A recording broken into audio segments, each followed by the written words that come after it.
جب سردیوں کی طویل راتیں آخر کار تھک کر رخصت ہو جاتی ہیں، برف سے ڈھکے پہاڑوں کی خاموشی میں ایک عجیب سی سرگوشی پھیلنے لگتی ہے۔ یہ سرگوشی بہار کی ہوتی ہے اور اس بہار کی آمد کو خوش آمدید کہا جاتا ہے جشن میفنگ منا کر۔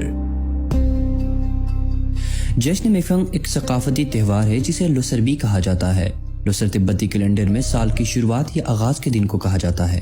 چونکہ 21 دسمبر سے دن لمبی اور راتیں چھوٹی ہونا شروع ہو جاتی ہے، اس لیے تہوار بلتستان میں 21 دسمبر کی رات کو، جبکہ بھوٹان اور تبت میں 11 فروری کی رات کو گرمیوں کو ویلکم کے طور پر منایا جاتا ہے۔ جشن میفنگ بلتستان کا ایک ثقافتی تہوار ہے جس کی تاریخ ہزاروں سال پرانی سمجھی جاتی ہے۔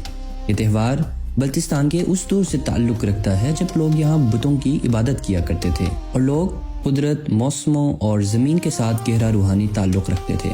اس زمانے میں موسم سرما کو مشکلات، تاریکی اور جمود کی علامت سمجھا جاتا تھا، جبکہ موسم بہار کو زندگی، خوشحالی اور نئی شروعات کا استعارہ مانا جاتا تھا۔ اسی تصور کے تحت جب سردیاں ختم ہونے لگتی اور سورج کی روشنی میں اضافہ ہوتا تو لوگ آگ جلا کر بہار کا استقبال کیا کرتے۔